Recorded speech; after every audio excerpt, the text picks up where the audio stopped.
This episode of the Totally Rad Show is brought to you by Jack Threads.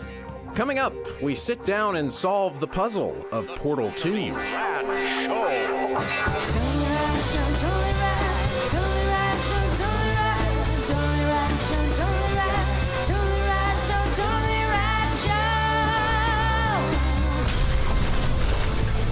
Hello everybody and welcome to the Totally Rad Show. We got a great week for you. Today we're going to be talking about the release of Portal 2. They have released the portals, we've walked through them, and now we get to tell you what we think. And then tomorrow we're talking about a movie that I'm sure everybody who's watching this is curious about what we think. Water for Elephants. Yeah, Pattinson up Patton's ass. And then on Wednesday, we are dipping back into the pools of television. I mean, Pools TV of Radiance? pools of radiance. Oh, a R.A. Salvatore book, no? D&D. D&D book. I had that And book. also video game. Anyway, fantasy books we're talking about here because the fantasy television series on HBO, Game of Thrones, premiered a couple weeks ago. We are talking to you about just the first episode that Correct. we saw. Correct, Amundo. That's how Hooray. time travel works. Portals. Then on Thursday, it's time again for our massive summer movie wager. Oh! Peter Sharetta from Slash Film is going to join us again to throw down the virtual gauntlet. And then speaking of gauntlets virtually thrown down, Friday, it's another versus. 2 movies enter, 1 movie is awarded some sort of winning. Correct. Speaking of of entering and exiting, amazing Portal background. Yeah, it's Portals with a little bit of Mortal Kombat thrown in. We're going to talk about Mortal Kombat last week. We're going to talk about it last week, but we decided not to. Oh boy. You got portaled. Tenses. We got portaled. Next week we're going to talk about Mortal Kombat, but Danish Saeed, I hope I pronounced that correctly, Yeah. sent this in, and he actually worked on Mortal Kombat, so that's very, very Yeah, cool. also my favorite character on Lost. Let's get into the show, shall we? Saeed?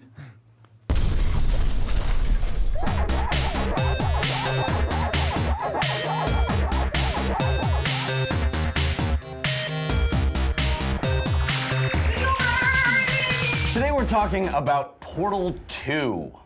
Has there ever been a game less in need of a review than Portal 2?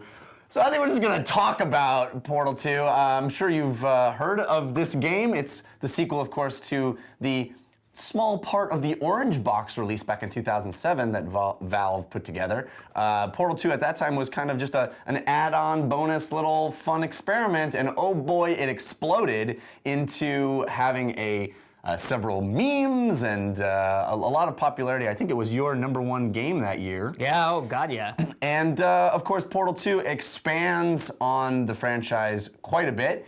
It's its own full standalone game. It's got a single-player component and a co-op component that are both standalone, and you play as different characters. The single-player carries forward the story of Chell, I believe, is the main character. The woman who's been incarcerated inside this testing station and is forced to test out the portal gun through various mind puzzles. Dan, big fan of Portal, as are we all. Yes. Hopefully it's clear at some point how much of a fan of this game I am. At some point in the future, it should be clear. This game is amazing. How amazing is this game? This game is amazing, as you just said. How amazing is it? We all have moments that we recall in our lives of our favorite, like, gaming moments, things that you go, oh my God, it's in our, pantheon of the first time Sure. I ever did that. The first time, I fucking, got the sword and hit the wizard in Zelda, and he threw a fireball at me. Whatever. That didn't happen. Portal, that happens. I'm just kidding. Yeah. Portal 2 as a game is instantly in that list. It's filled with moments like that. It's one of the best written games I've ever played. The dialogue is amazing. The storytelling is amazing in this puzzle game where you are the only, you're not the only character because the characters are awesome, but you're the only person. Human. Yeah. And it's amazing. First of all, the first act, where it's more puzzles, or actually that's the second act, like Portal, like the original Portal, those puzzles are all amazing. They're all incredible mind benders and really fun. And it strikes me, how does someone come up with puzzles that are fun. You know what I mean? They They are mind teasers. They are like thinking things, but they actually feel exhilarating things. to figure out. Right. Like whereas, when you put together a jigsaw puzzle, I'm not having fun. I'm like, puzzles are fun. It's a task. You know what I mean? But like puzzles are like tasks, and like they're not fun. They're like intellectual challenges. But this is fun somehow when you figure things out. Yeah. And then when you play the story of Portal 2. I don't want to say spoilers at all, right? I mean, there's no way we should avoid spoilers, but the story is awesome, and the way that you experience the story is you can only experience in a video game, and it's like it's such a one-of-a-kind experience. It's incredible. Dan's beside himself. Yes, I think I'm actually the guy next to Dan. Looks like Dan. This game, I think it'll probably be my top pick for the entire year, unless something happens drastically. For a decade. Well, we've got a pretty big year coming up, but it's hard not to think this will be a Game of the Year candidate. I mean, here's the thing. This is truly, it's one of those things, it's kind of hard to explain, but Portal was sort of this little experiment. It was quick. It was like a little piece of candy that was amazing. And you were like, oh my God, that was so quick. I didn't want it to be over. And Portal 2 is cake. Portal 2 is like they said, the things that you loved about this game, we are now going to give you a full game version of it. Still a little short, in my opinion. Definitely left me wanting more.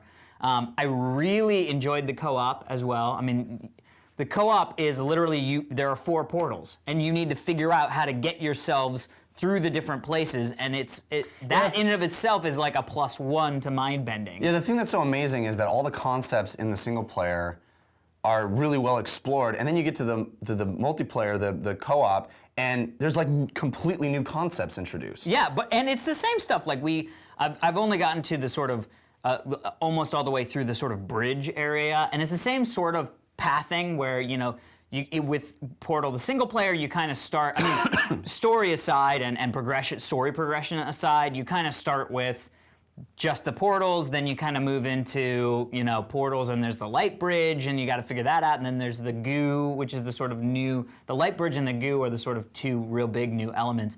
But the story is amazing. Dan, you're right. This is the best written video game / comedy ever. The fact that you cast Stephen Merchant and J.K. Simmons as your comedy voices, mind-blowing. I loved that, and I love Stephen Merchant as a human, and his performance is even wonderful. Better as a non-human. But tiny little gripe is that I couldn't ever not see him in my head. I never thought the voice was actually coming out of that thing. I always thought, Stephen Merchant's just sitting in a room recording this awesome Yeah, I guess I didn't think of it as him sitting in a room, but I also didn't need to not see. I mean, I did see him when I did. I don't think that'll be a problem for most people. I'm gonna say that I think my number 1 gripe for this game, again, probably going to be my favorite game of the entire year. It is a joy to play. I didn't think the puzzles were hard enough, and really? The 2 that were hard were annoyingly hard. So there was this thing of it was this like. It was like, oh, okay, yeah. And then like, I wonder how, oh, yeah, probably this, oh, okay, cool. Yeah.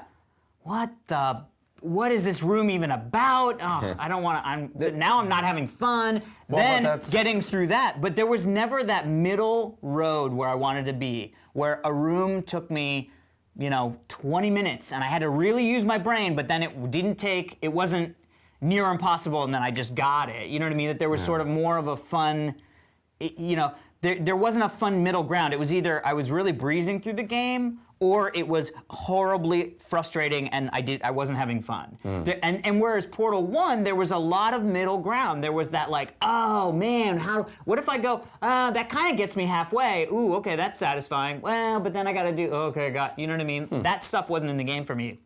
It was either a cakewalk or like 2 or 3 rooms where I was like, this is not. But the story, the experience, the joy of playing it was so overwhelming to that that is just a little gripe that I had. But Yeah. the game itself is just unbelievable. I will pile on praise. I think this is the finest example of video game design available today. If someone says, show me the best of what video games can be, I would say Portal 2. I think it's a new high watermark for the kinds of experiences that are possible with interactive storytelling. You never have to shoot anyone in the head in this game. You know, it's an accessible game for a whole manner of people. It takes the core concepts of the first game and it expands the scope. It expands the universe in really interesting, wonderful ways, and you learn wonderful, interesting things about this story. You learn about the history of these characters. You learn about the history of this place. It fills in all those areas that a lot of, I think, other franchises would be worried about doing in order, worried they might ruin the mystery of everything. Yeah.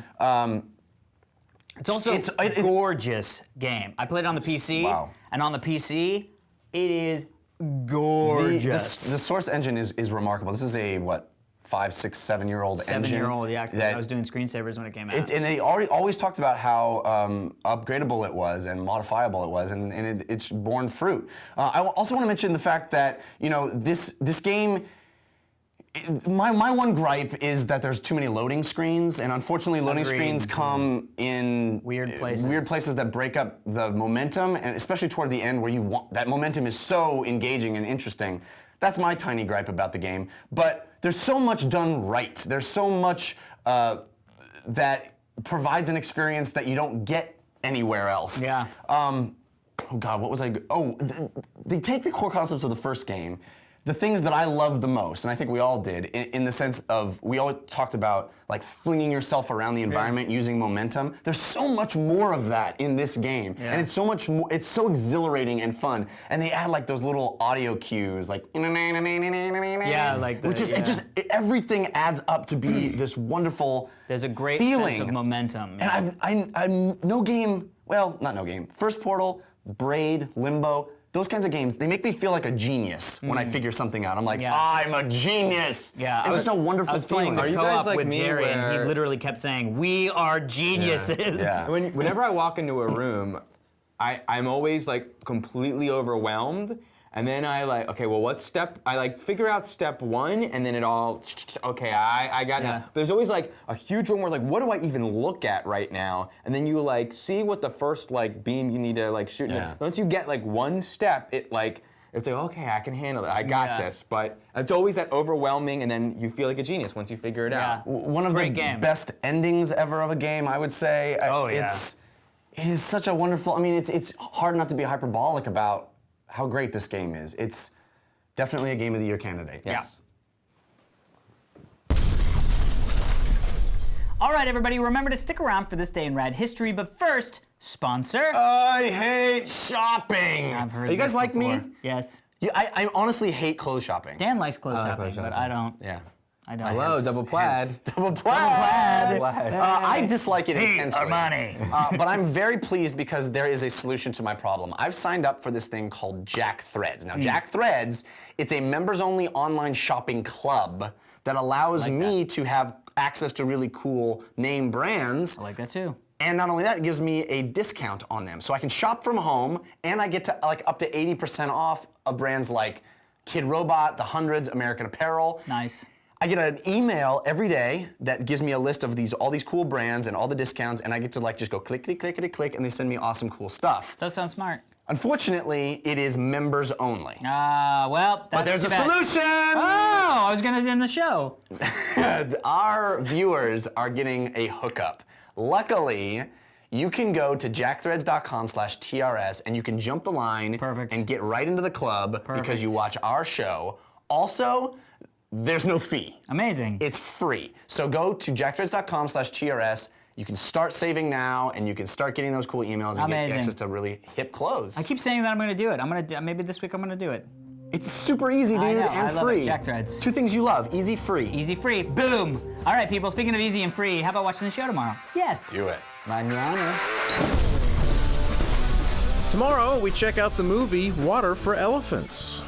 So today is April 25th, and on this day in rad history, way back in 1939, DC Comics published its second major superhero in Detective Comics number 27. He is Batman. I am Batman. He is Batman. So you're saying that Detective Comics published Detective Comics number 27? Interesting. Is that what DC is? Detective Comics? I was wondering what was really? What was Detective Comics 1 through 26? Superman. Detectives. Was it? I wonder. Yeah, Detective Comicking. I would love to read. He is Batman. He's Batman. Wow, thank The you. world's greatest detective. Thank you so much at Jason Dorsey for sending that. And thank you, Batman, For being awesome. Batman.